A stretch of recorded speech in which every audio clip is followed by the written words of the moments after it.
निश्चित रूप से कांग्रेस पार्टी के नेताओं में विशेषकर हरियाणा में जो एक कम्युनिकेशन गैप है, एक दूसरे की मीटिंग में न जाना, संगठन की अगर बढ़ाने की बात होती है तो एक दूसरे की टांग खींचना और संगठन बढ़ाने की प्रक्रिया में और आगे बढ़कर काम न करना, और ये निश्चित रूप से ये उनकी एक कमी है और उस कमी की वजह से कांग्रेस पार्टी निरंतर पिछड़ती जा रही है। और कांग्रेस को सुधारने के लिए कहीं न कहीं जो भारतीय जनता पार्टी का मुकाबला करने के लिए हाईकमान ने कुछ ज़्यादा इंटरफेरेंस करना पड़ेगा। नमस्कार दोस्तों, मैं हूं राजेंद्र दत्त और आप देख रहे हैं अर्थ प्रकाश टीवी। सिखों के 10वें गुरु गुरु गोविंद सिंह जी के छोटे साहबजादे बाबा फतेह सिंह और बाबा जोरावर सिंह के शहीदी दिवस पर पूरे देश में वीर बाल दिवस के रूप में मनाया जा रहा है। अर्थ प्रकाश की पूरी टीम की ओर से इस शहादत को श्रद्धा सुमन अर्पित है और ये लासानी शहादत जो है ये इतिहास के पन्नों में लिखी गई है और अमर है। आज हम बात करते हैं हरियाणा की राजनीति की, हरियाणा कांग्रेस की। हरियाणा कांग्रेस की अगर बात करें तो हरियाणा कांग्रेस में जो फूट है वो हर आदमी को उसके बारे में पता है। लेकिन हाईकमान की अगर बात करूं तो कहीं ना कहीं हाईकमान जो है इससे मुंह फेरती हुई नजर आती है। पहले भूपेंद्र सिंह हुड्डा और कुमारी शैलजा, अब प्रदेश अध्यक्ष उदय भान और प्रभारी दीपक बाबरिया, इनके बीच की जो फूट है वो कहीं ना कहीं उभर कर सामने आ रही है। क्या है इस फूट के कारण और जो निकाय चुनाव होने जा रहे हैं हरियाणा में उन पर इसका क्या असर हो सकता है, इसी पर चर्चा करने के लिए मेरे साथ हैं सतीश मेहरा जी। मेहरा साहब, सबसे पहले तो आपका स्वागत है हमारे स्टूडियो में। धन्यवाद, नमस्कार। मेहरा साहब, हरियाणा की अगर बात करें, हरियाणा कांग्रेस जो है वो हमेशा से फूट का शिकार रही है। पिछले विधानसभा चुनाव हुए उसमें हार का कारण कहीं ना कहीं फूट रही है। भूपेंद्र सिंह हुड्डा ग्रुप, कुमारी सैलजा ग्रुप, अलग अलग ग्रुप जो हैं वो नजर आए और उस ग्रुप की वजह से कहीं ना कहीं जो हरियाणा में कांग्रेस को हार का मुंह देखना पड़ा। अब जो उदयभान जो प्रदेश अध्यक्ष हैं वो और दीपक बाबरिया, वो जो है उनके बीच की फूट उभर कर सामने आ रही है। तो इस सब पर हाईकमान जो है वो एक्शन क्यों नहीं लेता? क्या ये प्रदेश प्रधान और जो प्रभारी है ये हाईकमान की मजबूरी बन गए? देखिए राजेंद्र जी, कांग्रेस पार्टी लगातार एक मतलब गुटबाजी का शिकार होती जा रही है और गुटबाजी और ज़्यादा बढ़ती जा रही है। जैसे आपने बताया कि पिछले दिनों 1 सप्ताह पहले कांग्रेस के प्रेसिडेंट जो उदयवान हैं, उन्होंने एक जिला प्रभारियों की जो लिस्ट जारी की जी थी, जी जी। और वो जिला प्रभारियों की लिस्ट इसलिए जारी की थी कि आगामी अभी नज़दीक भविष्य में नगर निगमों के, नगर पालिकाओं के चुनाव होने वाले हैं और कांग्रेस पार्टी अपने जो हाथ के पंजा है चुनाव चिन्ह पे चुनाव में नगर निकायों के चुनाव में उतरेगी और उनको मैनेज करने के लिए, उनको कहीं न कहीं अच्छी तरह अपनी जीत सुनिश्चित करने के लिए उन्होंने जिला प्रभारियों को नियुक्त किया था कांग्रेस प्रेसिडेंट उदयवान ने। और उनकी जो वो जो लिस्ट उन्होंने बनाई थी उसमें शामिल किए थे, 6 एमएलए शामिल किए थे और 14 और एक्स एमएलए थे और एक्स मिनिस्टर थे।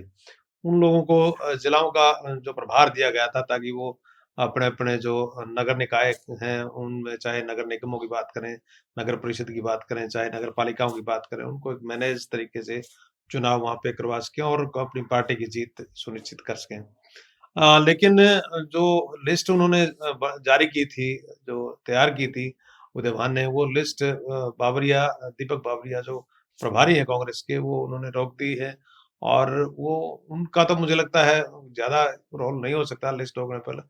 कांग्रेस हाईकमान के कहने पर उन्होंने लिस्ट रोकी हो सकती है।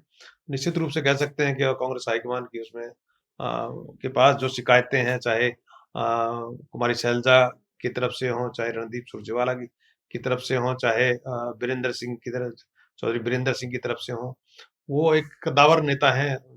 भूपेंद्र सिंह हुड्डा के अलावा तीनों एक पुराने मंजे हुए राजनीतिज्ञ हैं और उनके कहीं न कहीं उनके आदमियों को, उनसे जुड़े हुए जो एमएलएज़ हैं, जो एक्स एमएलए हैं, जो और जो नेता हैं, उनके कार्यकर्ता हैं, उनको कहीं न कहीं उनको लगा कि इस लिस्ट में उनकी वर्करों को तरजीह नहीं दी गई है और इस वजह से उन्होंने लिस्ट हाईकमान का दबाव डलवा कर ये लिस्ट रुकवाई है।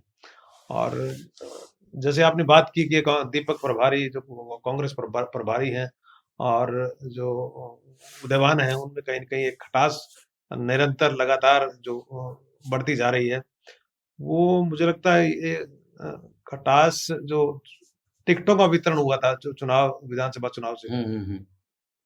विधानसभा चुनाव से जी, पहले जी। तो उस दौरान मुझे लगता है कहीं न कहीं जो जो खटास स्टार्ट हुई थी, वहाँ से शुरू हुई थी। क्योंकि जो सारी की मैक्सिमम जो हाँ, टिकटें बिल्कुल जैसे मैं बात करूँगा विधानसभा चुनाव से अगर पहले की बात करें तो पार्टी प्रधान और प्रभारी ये दोनों एक सुर में बात करते हुए नज़र आते थे। अब ऐसे क्या कारण हो गए कि ये दोनों में खटास आ गई और तना-तनी जो है इनके बीच में चल रही है? नहीं, मैं दूसरी बात कह रहा हूँ। जी। टिकटों के वितरण के समय जो कांग्रेस हाईकमान चाहती थी और दीपक बावरिया जिसको चाहते थे, कांग्रेस हाईकमान के उस पे सुझाव पे, हुँ। तो उसमें कहीं न कहीं जो भूपेंद्र सिंह हुड्डा थे, वो उनका कहीं न कहीं ज़्यादा उनका प्रभाव रहा है टिकटों वितरण में और उससे कहीं न कहीं दीपक बावरिया तब से थोड़ा-सा पीछे हटना शुरू हो गए थे। मुझे ऐसा लगता है। क्योंकि जब दीपक बावरिया जी और उदयवान जी के बीच में जब चुनाव के बाद एक मैसेज का एसएमएस का जो मामला सामने आया था कि हाँ जी। कांग्रेस इतने उस पे हारने जा रही है और निश्चित हाँ, ये सुनिश्चित है कि ईवीएम पर ये हेरा-फेरी हो रही है। ईवीएम पे और जी, अभी जी, और जी। उस तरह का मैसेज जो उनके जो फोन पे आया था, उस मैसेज के बारे में उन्होंने पहले तो दीपक बावरिया जी ने अपने आप को दूर कर लिया, कहते हैं हमने देखा ही नहीं मैसेज और वो कहते हैं कि मैं बीमार था, हॉस्पिटल में था और मैसेज मैं अगले दिन देख पाया। लेकिन दूसरी तरफ उदयवान ये कह रहे हैं कि मैसेज देख देख चुके थे। मैसेज के देखने और ना देखने में जो टकराव पैदा हुआ था ना, वो खुलकर सामने पब्लिक के सामने कहीं न कहीं वो एक बड़ा कारण हो आ सकता गया है था। इनके बीच की तना-तनी और का। उसके बाद निरंतर जो कांग्रेस की जो हार हुई है विधानसभा चुनाव में, उस हार का ठीकरा एक-दूसरे के सिर पर फोड़ रहे हैं। उदयवान जी उनको कह रहे हैं कि दीपक बावरिया का के कारण जो गैप रहा है बीच में, उनके कारण कांग्रेस की हार हो पाई, अदरवाइज़ तो हम टाइम रहते उसको सँभाल सकते थे। उधर दीपक बावरिया भी उन पे जो कांग्रेस के टिकट वितरण पर लगातार वो कहते रहे हैं कि इस प्रकार का जो टिकट वितरण जी। जो हुआ था, वो ठीक नहीं हुआ था। तो इस ऐसे में एक-दूसरे पर जो हार का ठीकरा वो फोड़ फोड़ रहे हैं। तो अब फिर उनकी जो ये आपस की जो एक खटास थी वो ज़्यादा उभर कर आई है। जैसे हमने बात की कि जिला प्रभारियों की नियुक्ति का मामला जो जी, जी, अधर में जी। अटक गया है बिल्कुल। और कहीं न कहीं जो ये इन जो जिला प्रभारियों की नियुक्ति उन्होंने उदयवान जी ने की थी, वो सारे के सारे मैक्सिमम कह सकते हैं 99% भूपेंद्र सिंह हुड्डा के द्वारा सुझाए गए नाम थे। तो उनमें जो दूसरे गुट के जो लोग हैं, चाहे कुमारी सैलजा हैं, चाहे रणदीप सुरजेवाला है, चाहे चौधरी बीरेंद्र सिंह है और दूसरे नेता हैं, तो उनकी एक शिकायत रही है कि टिकटों के वितरण में भी इन्होंने ही प्रभाव जमाए रखा और अब भी जो प्रभारी बनाए गए हैं, जो संगठन का काम देखेंगे, जो प्रभार जो उनको दिया गया है, अब भी इनका ये भूपेंद्र सिंह हुड्डा को ही तरजीह दी गई है। ऐसे में उनके लिए काम करना मुश्किल हो रहा है। तो इसलिए कहीं न कहीं इस मामले को लेकर अब ज़्यादा फूट उजागर हुई है कांग्रेस की और ये फूट जब तक मुझे लगता है हाईकमान इसमें ज़्यादा कोई दखल-अंदाज़ी नहीं कर सका, ये फूट बनी रहेगी और पता नहीं हाईकमान के पास के साथ क्या मजबूरी है। कांग्रेस की नई टीम हरियाणा में नहीं दे सकती या ना तो चुनाव प्रभारी बदला जा रहा है, ना कांग्रेस अध्यक्ष बदला जा रहा है।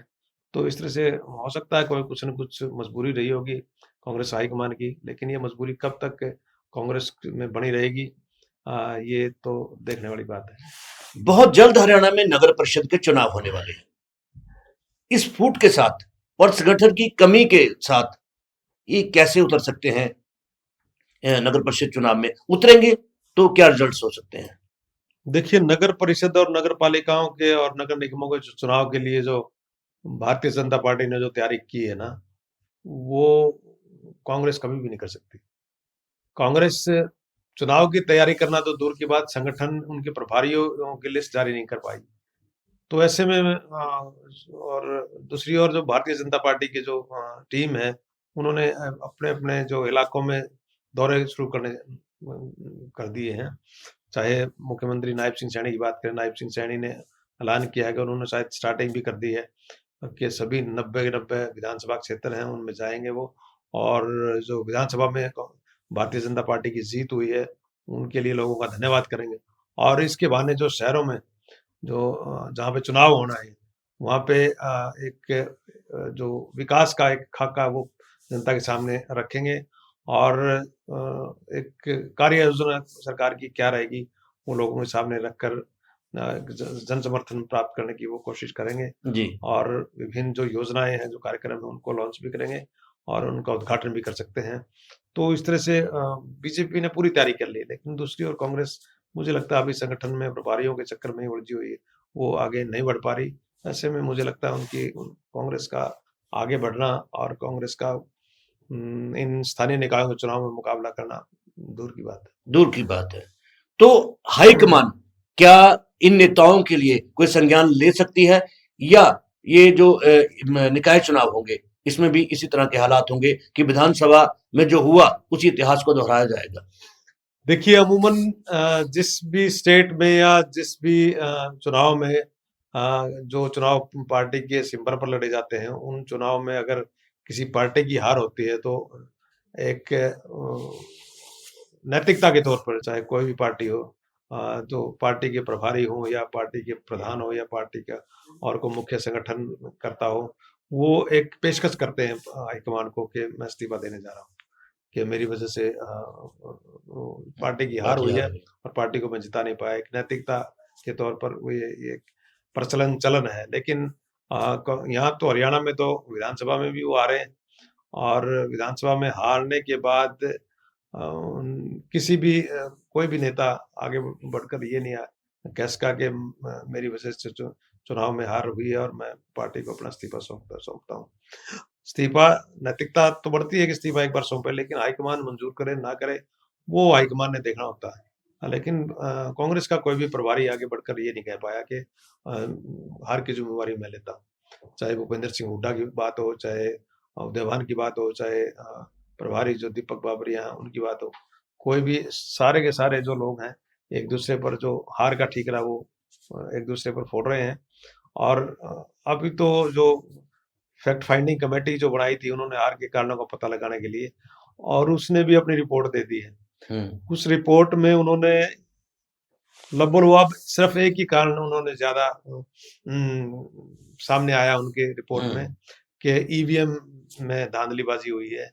लेकिन ईवीएम में कितनी धांधलीबाजी हुई है, ये तो ईवीएम के ज्यादा जानकार जो मेरा लोग साहब हैं, वो ज्यादा बेहतर बिल्कुल ठीक बताते कह रहे हैं। कहीं ना कहीं माना जा सकता है कि ईवीएम में कहीं कुछ गड़बड़ी हुई हो, लेकिन अगर तथ्यों को देखा जाए तो हार के पीछे संगठन की जो कहूंगा कि कमी वो रही है हरियाणा में, और इसके बावजूद जो फूट रही है, फूट एक बड़ा कारण रही है, और आत्मविश्वास की कमी रही है नेताओं में, कांग्रेस के नेताओं में। निश्चित रूप से कांग्रेस पार्टी के नेताओं में, विशेषकर हरियाणा में, जो एक कम्युनिकेशन गैप है, एक दूसरे की मीटिंग में न जाना, संगठन की अगर बढ़ाने की बात होती है तो एक दूसरे की टांग खींचना, और संगठन बढ़ाने की प्रक्रिया में और आगे बढ़कर काम न करना, ये निश्चित रूप से ये उनकी एक कमी है, और इस कमी की वजह से कांग्रेस पार्टी निरंतर पिछड़ती जा रही है। और संगठन तो एक महत्वपूर्ण हिस्सा होता है किसी भी पार्टी का, और संगठन न होने से अनुशासन नहीं होगा। अनुशासन नहीं होगा तो फिर जिम्मेवारी भी, किसी की हार जीत की जिम्मेवारी मुझे लगता है नहीं हो सकती। तो इसलिए कांग्रेस कई तरह से जो कई कमियों का शिकार कांग्रेस हो रही है, इस वजह से कांग्रेस आगे नहीं बढ़ पा रही। और कांग्रेस को सुधारने के लिए कहीं न कहीं जो भारतीय जनता पार्टी का मुकाबला करने के लिए हाईकमान ने कुछ ज़्यादा इंटरफेरेंस करना पड़ेगा, क्योंकि उसमें या तो पूरी टीम को इधर-उधर करें, या कोई और संगठन में कोई ज़्यादा मतलब प्रभावी लोगों को लेकर आए, जिनका जो धरातल पर जुड़े हुए लोग हैं, जिनके पास कार्यकर्ता हैं, और जो अपने-अपने क्षेत्रों में बेहतर काम कर सकते हैं, उन लोगों को आगे लेके आने की ज़रूरत है।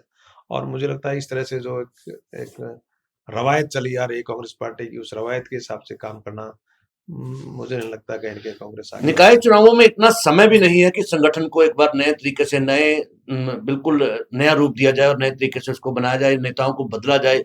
इस समय निकाय चुनावों में मुझे लगता नहीं इतना समय भी इनके पास है। देखिए, चुनाव कोई न कोई होता रहेगा। स्थानीय निकाय के जो चुनाव हैं, 2 फेज़ में हो रहे हैं। प्रथम चरण में कुछ 3 नगर निगम हैं, 3 नगर परिषद हैं और बाकी 21 मुझे लगता है नगर पालिकाएँ हैं। तो उसके बाद दूसरा चरण स्टार्ट हो जाएगा। चुनाव कोई न कोई होता रहेगा, लेकिन कहीं न कहीं उन्होंने एक आगे बढ़कर काम करना होगा हाईकमान ने, तो ताकि संगठन के मामले में संगठन मजबूत संगठन वो दे पाए हरियाणा में और तभी जाकर इनका कुछ न कुछ उद्धार हो सकता है, अदरवाइज़ मुझे नहीं लगता। और चुनाव का बहाना बनाकर चाहे विधानसभा चुनाव रहे हो, पीछे भी पिछले 10 साल से मुझे लगता है ऐसे ही हो रहा है कि अब एमपी के चुनाव, संसदीय चुनाव हैं, अब विधानसभा चुनाव हैं। 10-11 साल से संगठन के जो काम है, वो ऐसे टाला जा रहा है। जब तक संगठन प्रभावी नहीं होगा, जब तक मजबूत संगठन प्रदेश में नहीं खड़ा होगा, जब तक मुझे लगता है अनुशासन का भी होना एक नहीं कह सकते वो अनुशासन स्थापित हो सकता है और बिना अनुशासन के कोई भी पार्टी आगे नहीं बढ़ सकती।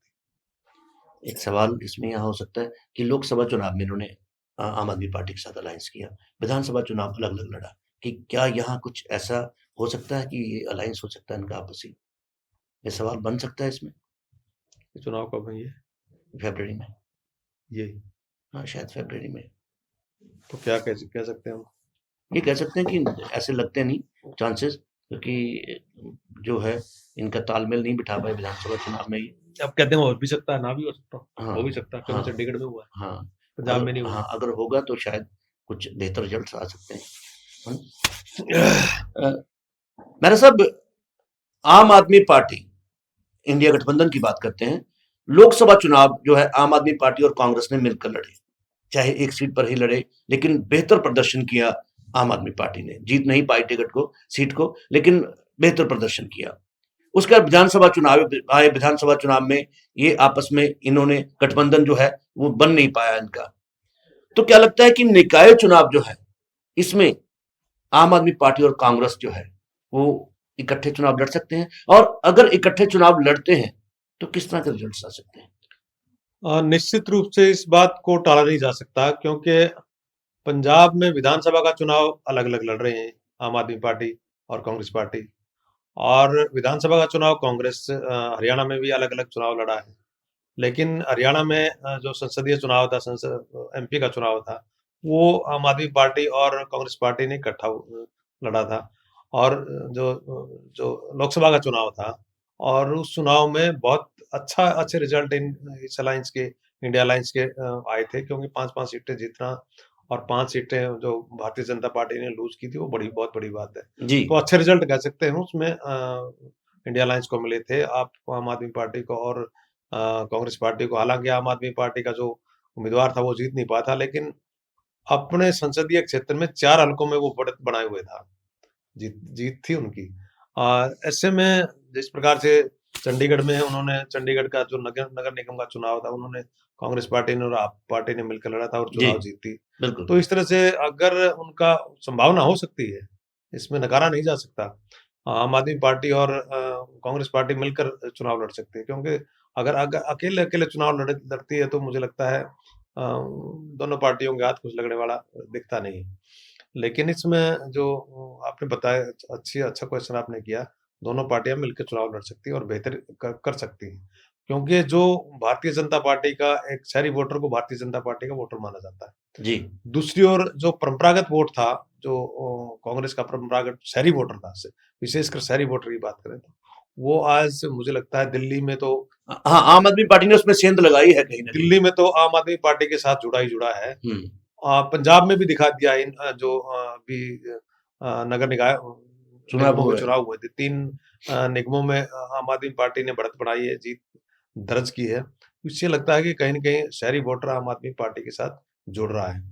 तो ऐसे में अगर हरियाणा के जो स्थानीय निकाय चुनाव हैं, नगर निगमों में, नगर पालिकाओं में अगर दोनों पार्टियाँ, आम आदमी पार्टी और कांग्रेस पार्टी मिलकर चुनाव लड़ती है, तो निश्चित रूप से इनको फ़ायदे के संकेत मिल सकते हैं क्योंकि जो वोट का एक कॉम्बिनेशन है शहरी वोटर जैसे पहले भारतीय जनता पार्टी के साथ जाता रहा है, लेकिन दिल्ली और पंजाब की हम बात करें, उनका पैटर्न को हम आगे बढ़ाते हैं, तो निश्चित रूप से शहरी वोटर, ज़्यादातर शहरी वोटर कांग्रेस के साथ भी है और आम आदमी पार्टी के साथ भी जा सकता है, अगर अलायंस हो सकता है। जी, हरियाणा की कांग्रेस की बात करें तो कहीं ना कहीं फूट और संगठन की कमी उसकी हार की वजह रही है। अगर कांग्रेस आत्ममंथन करती है और निकाय चुनाव जो है उसकी तैयारी करती है, तो उसको संगठन को मजबूत करना होगा और कहीं ना कहीं उनको आत्ममंथन करके जो फूट है उसको रिपेयर करना होगा, उसको ठीक करना होगा, तभी वो निकाय चुनावों में अपनी जीत जो है वो दर्ज कर पाएंगे। देखते रहें अर्थ प्रकाश टीवी। मेरा साहब, आप हमारे स्टूडियो आए, आपका बहुत बहुत धन्यवाद। धन्यवाद, नमस्कार।